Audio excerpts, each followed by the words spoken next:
आज तक लड़ते लड़ते जो मैं समझ पाया हूं वो ये है कि समस्याएं हमारी एक नहीं है, समस्याएं हमारी बहुत हैं। उन समस्याओं की चर्चा करने का कोई अर्थ इस समय मैं नहीं समझता, क्योंकि हम में से हर कोई जानता है हमारी समस्याएं क्या है। जो इस समय सबसे ज्यादा जरूरी है, इन समस्याओं का समाधान कैसे हो।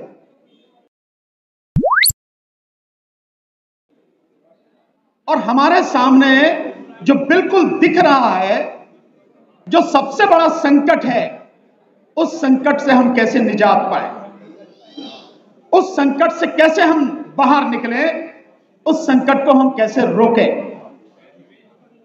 सबसे बड़ी समस्या इस समय यह है।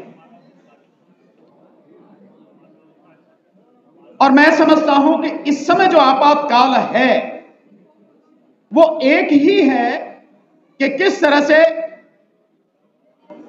मोदी को उसका सच दुनिया के सामने लाके उसका पर्दाफाश करके ईवीएम को हटा के उसे सत्ता में आने से रोका जाए। इसके अलावा दूसरा मुझे नहीं लगता कुछ भी है।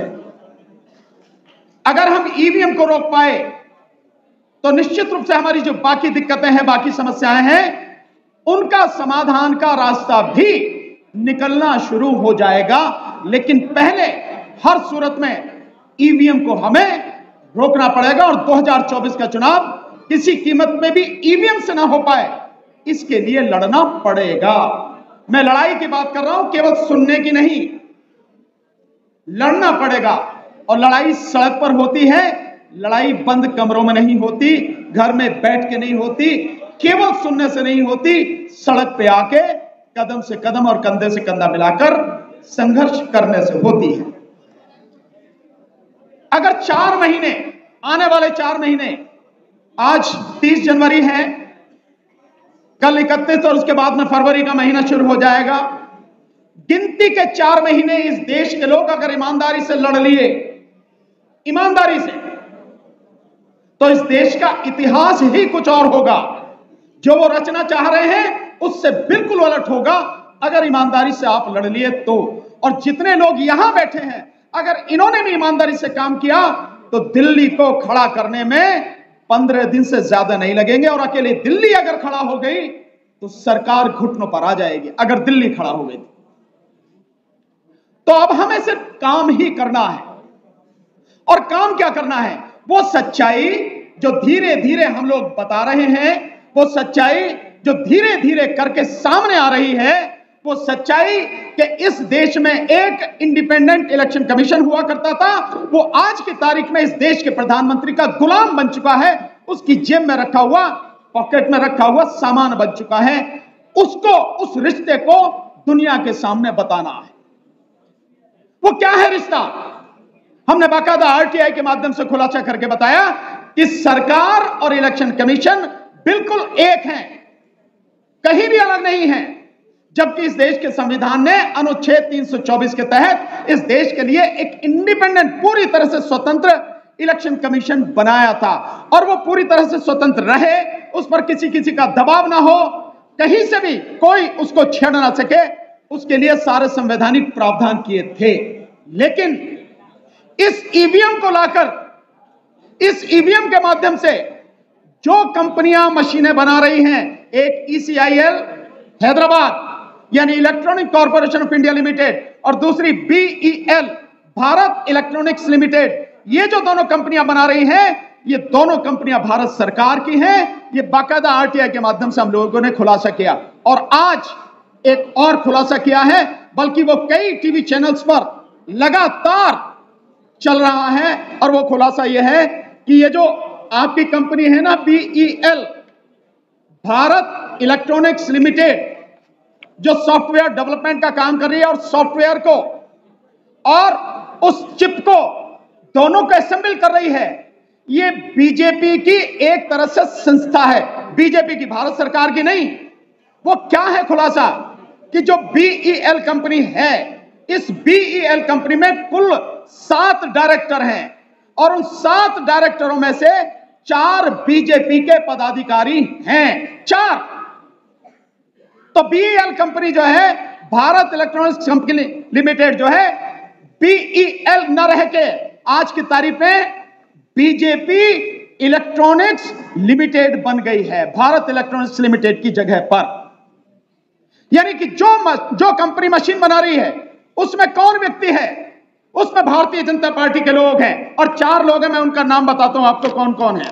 एक है डॉक्टर पार्थसारथी, ये ओबीसी जो मोर्चा है बीजेपी का, उसके नेशनल सेक्रेटरी हैं, ये एक डायरेक्टर हैं बीईएल के। दूसरे हैं ये मनसुख भाई, श्यामजी भाई कचारिया, ये राजकोट से है, और राजकोट में बीजेपी का डिस्ट्रिक्ट प्रेसिडेंट है, ये बड़ा बिजनेसमैन है, साइंस का विद्यार्थी है, ये उसका डायरेक्टर है।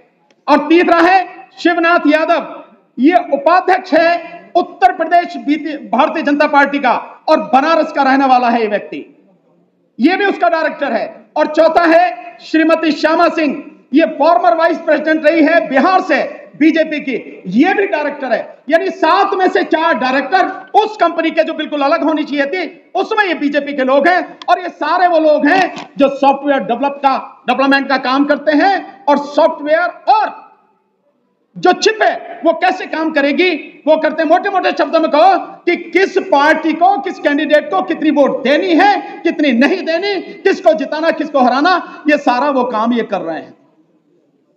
और ये जो सारे लोग हैं, इनको जो एक कमेटी है इलेक्शन कमीशन की एक्सपर्ट कमेटी, उसमें भी 4 जो साइंटिस्ट हैं, जो आईआईटी के लोग हैं, वो भी सारे के सारे बीजेपी के आदमी हैं। तो जो कंपनी ईवीएम बना रही है, वीवीपैट बना रही है, वो पूरी तरह से बीजेपी के कब्जे में है। इससे बड़ा इस देश के लोगों के साथ धोखा क्या होगा, और इससे बड़ा विश्वासघात क्या होगा। और तभी वो 56 इंची कहता है कि एक अकेला सब पर भारी, और तभी वो कहता है कि 400 पार 300 पार, क्योंकि बीजेपी के आदमी सारे वहां बैठे हैं। इस बात को मैं आप सबसे कहूंगा, सबको जाके बताओ कि इलेक्शन कमीशन ऑफ इंडिया आज की तारीख में इलेक्शन कमीशन ऑफ इंडिया नहीं है, वो इलेक्शन कमीशन ऑफ मोदी है, और हर जगह उनके आदमी बैठे हैं। एक बार इस देश में अगर हम सब लोग कामयाब हो गए इस ईवीएम को रोकने में, और बैलेट पेपर से चुनाव हो गया, 400 पार क्या, मैं दावे के साथ कह रहा हूं, मोदी अगर 40 भी पार कर जाए तो बता देना आप 40 पार नहीं कर पाएगा। लेकिन यह बात हम सबको, अपने परिवार के लोगों को, अपने रिश्तेदारों को, अपने मोहल्ले वालों को, अपने जितने भी समाज के लोग हैं और लोग हैं, उन सबको बताना है कि आज की तारीख में इलेक्शन कमीशन नहीं है। और इसीलिए इलेक्शन कमीशन, जब से हमने ईवीएम का मुद्दा उठाया और जंतर मंतर पर 6 तारीख को डेमोन्स्ट्रेशन करके दिखाया, उसके बाद से 40,000 वैन इलेक्शन कमीशन की घूम रही है अलग अलग जगह पे ईवीएम का प्रदर्शन करते हुए। और उन वैन पे क्या लिखा है? उन वैन पे लिखा है मोदी की गारंटी। वैन किसकी है? इलेक्शन कमीशन की। ईवीएम किसकी है? इलेक्शन कमीशन की। लेकिन मोदी की गारंटी, तो साफ है कि मोदी के ही हाथ में सब कुछ है, और जब सब कुछ उसके हाथ में, इसीलिए गारंटी वो दे रहा। ये हम सबकी जिम्मेदारी है, नहीं तो तुम्हारी आने वाली नस्लें नहीं बचेंगी, किसानों की फसलें नहीं बचेंगी। इसलिए ये सिर्फ 4 महीने हैं। इन 4 महीनों में जितनी मजबूती के साथ लड़ सकते हो लड़ो, लोगों को जगाओ, सड़क पर लेकर आओ, और चाहे जो भी कुछ हो जाए, मरना है तो शान से मरेंगे, लड़के मरेंगे, गीदड़ की मौत क्यों मरेंगे, घर में बैठ के क्यों मरेंगे, सड़क पर मरेंगे। यही हमें काम करना है। अगर ये कर पाए तो हम अपने बच्चों के सामने आंखें मिलाकर खड़े हो सकेंगे, अपने बच्चों का भविष्य बचा पाएंगे। अन्यथा बचेगा कुछ नहीं, कुछ भी। ये हम जातिगत जनगणना की बात करते हैं, मेरा बार बार ये रहा है, काहे की जरूरत है आपको इनसे कहने की कि तुम जातिगत जनगणना कराओ? अरे ईवीएम हटाओ, सत्ता में तुम खुद आओ, अपने आप जैसी चाहो जनगणना कर लेने, क्या दिक्कत है इसमें? जिस आरक्षण की बात कर रहे हो वो किसी कीमत पर आपको आरक्षण नहीं देंगे। ये निजीकरण, ये ठेका प्रथा, ये सब कुछ आरक्षण को खत्म करने का, हर वो ऑलमोस्ट इसे खत्म कर चुके हैं। कुछ नहीं मिलेगा। रोना धोना बंद करो, यूं हाथ रख के भीख मांगना बंद करो, शेर के पंजे की तरह बनाओ, और इनसे अपना हक, अपने बच्चों का हक छीन लो, तभी बात बनेगी। बहुत बहुत शुक्रिया। जय भीम, आदाब, सत श्री अकाल, नमस्कार।